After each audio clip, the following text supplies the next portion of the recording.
So to move along in the story, we get some other moments where Father Retter is coming under more severe oppressions, and he kind of keeps slipping back, thinking he's got some various cutouts of the death of his father, and so this is something that's definitely working on his mind.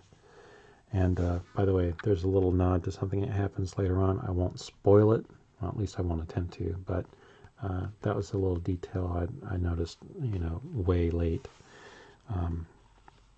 It has a payoff in the end. So Patrick keeps reliving in his mind, and then at one point he gets what looks to be a police officer dropping off one of these matches, and he thinks that Chua sent it along. Turns out that we find out that he had nothing to do with it. And this is also a nice little thing, a great moment for a cinematic storyteller, is that, as soon as we find out that Father Pat now is in possession of this match and Chua didn't send it, that the demon did it, and at the same time I'm led to believe, and maybe this is something that would have benefited from, I think it's easier to tell in cinema because you have animation and things like that. But there's a little acknowledgement. I think this is one of the press clippings about his father dying. That this is like really evil, underhanded warfare, and that he knows that Father Patrick is, especially after meeting his mom, and she's nearing her death, and the estrangement with his sister, I assume, that he's being overwhelmed with this need to see his father. He needs an intimacy that he's not getting under current circumstances. All this is told not so much with words, but storytelling. So again, I'll give you credit. I just wish that there was something to sort of see that what I take is one of the press clippings. And so under these pressures, again, I say, if there was something that was more of a warning, like when you watch The Lord of the Rings, the movie, or better yet, read the book. The book is so much better. But you understand the gravity of what it is to put that ring on, the danger it puts you in, and that I wish there was something that just sort of made sure that the audience knows the stakes. And again, maybe the audience does, and I'm not giving them enough credit, but I just wonder if things wouldn't be improved if that was more implicit in him breaking down and then lighting this match because he really wanted to be with his father again and to have that closeness. But of course, it puts him in the realm of the demon, and the demon is already at work against him and telling him that his life choices him trying to imitate his father have led him to ruin. And now he's seeing that his father, who presumably was the, not just more conservative or maybe dogmatic, but was the one teaching the faith in the family, or was the one who kept him closer to what I assume that they were raised Catholic, but you never know. But they are in Maryland, Maryland. The, Lord Baltimore and the Catholic Church had their first big expansion in America, in Maryland, I believe. Anyway, so this is further oppression, and he wasn't there presently, but now was being dragged through the muck and the pain and the sorrow and just the utter things going against them, that he's really falling into opening that doorway that could potentially lead to possession. This is why it's so dangerous. A lot of people, one of the motifs that gets used, and apparently it's because, is a very good example, the Ouija board, with the yes from French and Germany.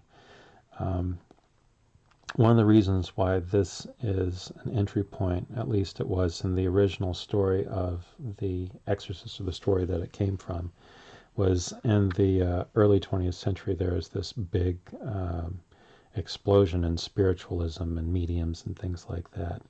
And the boy who wound up becoming possessed, which was changed to a girl in the movie, his aunt was a spiritualist who would do seances and left him before she died with a Ouija board, and the boy used it as a means to try and communicate with her. And of course, the demons will convince you that they are someone else, and they will not identify themselves as such, and that's how they'll twist you and get into you. It's the it's grooming in a certain sense to begin with, and then they get a hold of you and into you, and then depending on how much of what they may promise you. We learn that Blackfire likes to get at people with hidden knowledge. So curiosity is his way to people. And they say that he might have been the one to start off the rise in Gnosticism, which, if you don't know about that, it's a ball of wax that you can get into and spend a lot of time understanding. But it basically corrupted the faith and led to a lot of heretical things that even to this day are still bandied about and a problem. Understand this within the context of the world that we're talking about. And so, basta, which honestly I'm not sure what that means. In nomine di Jesu Christo ti ordino di smerte, which, again, I assume that's Latin. In the name of Christ, I order you. I don't know what smerte is. And of course, we see the now again, like, Doug, you're doing a good job. If you're watching this, you're doing a good job of sort of explaining things. I just wonder if it could have been told in a different way, where the audience sort of is aware of what's happening, and then is like, not learning after the fact the problems that he's getting into, but has the tension. It's the ticking time bomb kind of thing. When do you show it? When do you show the counter? Where do you know? At what point which wire has to be cut, kind of thing. But Father Reginald comes in and breaks him out of it, and they start working together on the cases, and we learn some different things, some really fun, I'd say, eye-grabbing moments of tension and action that Father Retter has to go through. And basically he gets himself into he's hearing a confession. We talked about confession earlier and how important that is. And I don't know necessarily in the moment of confession that he's meeting Charlotte again. Again, there's an economy of characters, and her design is such that I'm not aware if this is supposed to be her or not. So he's having confession. He has his duties that he has to fulfill. So he's hearing confession, and someone possessed, which maybe is Charlotte. Not sure. It doesn't change things, but I wish it was a little more clear that it wasn't or is either way. But look at her tongue is already like manifesting like a serpentine look. And everyone who's possessed is like, they want to deliver this death blow, that the people being possessed are being used in order to not just further contaminate. Again, like vampires, they're once infected, they want to spread the infection of vampirism, to be of the devil, to get others to fall into the traps of the devil. That's what a vampire does, essentially, as a demon. And that they're trying to get people in a state and kill them so that their souls can't go to heaven. I assume that that's what the death blow is all about, is to basically get people in a bad state so that their relationship to God is wounded at the moment of their death, and after death you're in a lot of trouble. But like Father Retter says, what we can do is pray for their souls, because you cannot know the state of their will. And we can get into some other stuff, but that gets into Catholic doctrine and dogma and that sort of stuff. And it's maybe to a degree it helps inform the story, but this is not to, again, proselytize, but to inform for the sake of the story. But of course, now he's having to do battle with this woman that jumped through the confessional through a lattice, apparently. So she got a lot of power, and he's trying to strain her as much, but you have to imagine that this is another trick of the demon, is to basically get him into trouble. He's gone crazy. He attacked me. Help. So one of the other parishioners has seen this priest, imagine this, priest now in open combat within the church against this woman who suddenly is looking very innocent. Help! And so he chokes her out. And he says, ma'am, call the police. Already did. And so, of course, Father Patrick has now been taken up by the cops. Chua can't help him, at least in the capacity that he's been arrested and detained, I guess. And I gotta say, this is one of the other great panels, or great pages. This is a fantastic page, really well conceived, starts everything up. It has multiple layers of meaning to the story. And this one, too, I think now we see good storytelling, good acting. The bishop shows up, told you repeatedly to stay out of this nonsense and just do your duty.